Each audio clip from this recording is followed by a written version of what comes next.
Former Congressman Colmenares, ang request niya kung pwedeng yung mga resource persons na mag-aakusa, dapat may personal knowledge.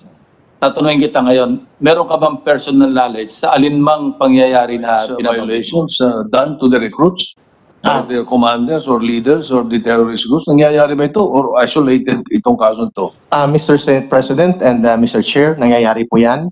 Sabi ko nga, anong tatag mo sa Marxismo, Leninismo at Maoismo pag tinamaan ka ng prinsipyo ni Freud ng libido, malilimutan mo ang disiplina ng Marxismo, Leninismo at Maoismo. I confirm the question of the Senate President. Nakaabuso ba mga kabataan sa kababaihan? Yes.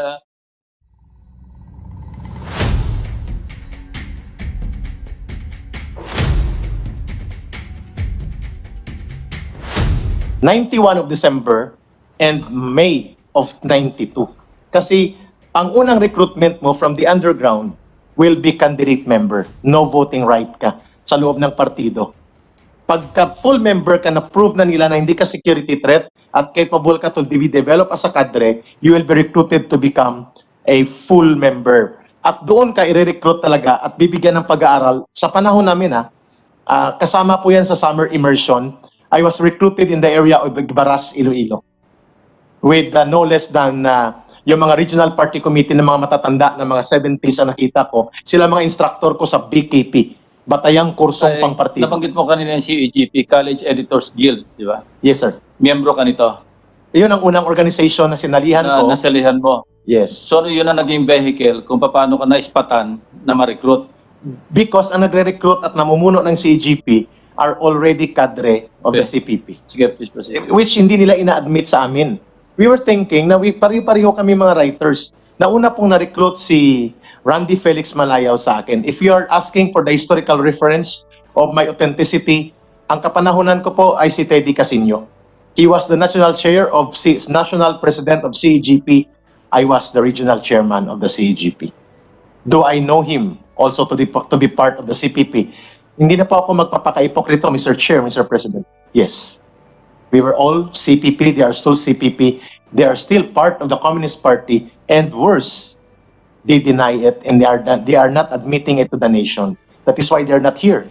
I was supposed to meet them here.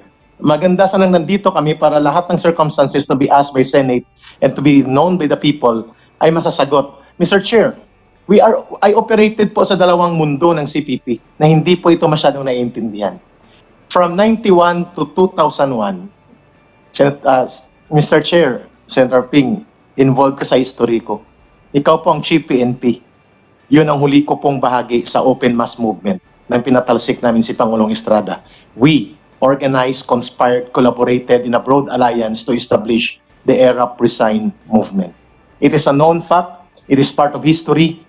It was a collaboration of the Communist Party, of the church leaders, of traditional opposition politicians na hinayaan ni Pangulong Estrada. At iyan po ay naging bahagi ako. I was a regional coordinator of ERAP Resign movement. Nakikinig po sila ngayon, papatayin nila ako sa lahat ng mga isinisiwalat ko. Hindi po pupuno ang buong araw natin sa lahat ng historical accounts ko na ito. Yung inaalala ko, mukhang sa history mo, mabutin tayo maghapon. So, fast forward muna tayo, no? Doon sa main question ko kanina. Dahil may 17 years old na former child warrior na kinasuhan ng rape yung commander niya. Ngayon, ang tanong ko, is this something that happens or that happened before? Ito ba yung mga this kind of abuses and human rights violations done to the recruits, their commanders or leaders or the terrorist groups? Nangyayari ba ito or isolated itong kaso to? Mr. Senate President and Mr. Chair, nangyayari po yan. Sabi ko nga, anong tatag mo sa Marxismo, Leninismo at Maoismo pag tinamaan ka ng prinsipyo ni Freud ng libido, malilimutan mo ang disiplina ng Marxismo, Leninismo at Maoismo. I confirm the question of the Senate President. Nakaabuso ba mga kabataan sa kababaihan? Yes. Former Congressman Colmenares, ang request niya kung pwedeng yung mga resource persons na mag-aakusa, dapat may personal knowledge. Tatanungin kita ngayon, meron ka bang personal knowledge sa alinmang pangyayari na binabanggit mo? Ang testimonya ko po ay mayroon akong personal knowledge. And to Mr. Chair, with your indulgence, I would like to address also Mr. Neri Colmenares.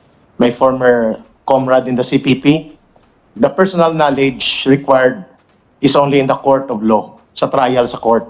Kaya ayaw nyo kaming humarap sa Senado at lumabas sa media, kami mga kasama nyo, because malalantad kayo. And in the court of law, in the judicial requirement, Mr. Senator, required kami doon na mag-produce on the weight of evidence based on the rules of evidence ng korte. Yun ang gusto nila. Itatali ang kamay namin. Sa tanong ni Mr. Chair, the Senate President, do we have enough knowledge of the things that we want to testify before the people in the Senate? Yes, we have.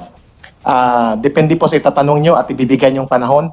Sasagutin ko lang po, Mr. Chair, Senate President, ang tinanong. Kung nangyayari ito before, hanggang ngayon nangyayari ba ito? Nangyayari po yan, Mr. Senate President, matagal na.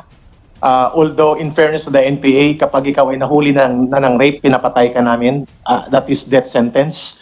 That is automatic death sentence. Pero dahil yung ibang nagko-commit ng rape and abuse sa mga miyembro na NPA na kababaihan, lalo na kabataan, ay mga matataas ang katungkulan sa partido at sa NPA, Mr. Senate President, pwedeng itago po yan. At yan ang nangyari sa dalawang bata na magkakapatid sa Leyte ngayon. Ilang taon silang inabuso, and I am not at liberty to discuss that kasi right at the halls of Congress, of Senate right now, siya po ay naging biktima din, but baka sensitive yan, hindi ko alam kung sa television tayo. If you want direct testimony for that, nandito rin siya sa Senate ngayon. NPA siya, kabataan siya ng ma-recruit, at tanungin niyo siya po mamaya. I think baka i-suspend natin ang coverage or rules sa executive session kung anong detalye, pero sasagot sa tanong ni Senate President, yes. The abuse and the vulnerability of children and mga minor na NPA na nare-recruit, nangyayari po. Ang kinababahala ko, Mr. Senate President and Mr. Chair, in the last 8 years, on the recovered document from Vic Ladlad, the Acting Secretary General of the Communist Party nang mahuli siya sa Novaliches, proud na proud sila that they were able to recruit in 3 years ng 8,000 kabataan muli in the underground movement at ang mostly senior high school. From PUP, UST, FEU, ito yung umiyak dito sa Senado. They were not crying ladies for nothing. They were grieving mothers like our mothers na umiiyak ng kami naglayas at nag-full-time sa NPA during our time. Nangyayari po ito ngayon, dokumento ito ng CPP-NPA. In the last 3 years, 2016, 17, and 18 hanggang 19, more than 8,000 na kabataan, senators, Mr. Chair and Senate President, ang na-recruit nila from the document mismo ni Vic Ladlad. Nakuha ito at ang karamihan senior high school, which means 16 and 17 years old. And I share the concern of the Senate President right now. Yes, it is really alarming na nangyayari nga pala ito. Ngayon, ilang taon na po ba kayo? If you don't mind my asking. Ako po pinanganak noong October 14, 1971. Libra pong Sojak Sign ko, ako'y 49 years old. 71, medyo bata ka pa. Hindi ka... Ka-birthday ko po si Mr. Joey De Leon, a very good artist. Okay. Pero hindi mo kalinya kami nila Senator Lacson at saka ni Brad, no? Secretary Del. Medyo bata-bata ka pa. So, kasi bigla akong nag-alala at naalala ko rin, parang reminder sa akin, nung araw, natatandaan ko kasi, pagka hindi ninyo alam, kaming mga edad na ganito, naalala namin, na dapat talaga nag-iingat yung ating mga kabataan. Dahil nung araw, may mga beauty queens na sumali sa sumanib eh. Nagbago ang buhay nila eh. No? Kaya dapat sabihan nga talaga na medyo pag-aralan natin mabuti mo ang kilos natin, lalo sa ating kabataan. Hindi nyo siguro kilala si Mayta Gomez, si Nelia Sanchez. Nelia Sancho. Mr. Senate President, hindi ko siya inabutan, but I confirm they were part of the CPP-NPA. Mga beauty queens. Mayta Gomez, si Nelia Sancho. Yung iba po, mga magaganda talaga. Sa Vic Costignani ng Negros, magaganda yan eh. Marami magaganda sa NPA, kaya maganda ang asawa ko po. Kaya nga, bali, paalala natin Mr. Senate President, ikaw ba ay nag-surrender, nahuli? Paano ka ba nakatiwalag? Very different po ang circumstansya ko, Mr. Chair and Senate President. Hindi po ako na-captured. Hindi rin po ako arrested kasi wala ako sa warrant of arrest. Pero nasa order of battle ako.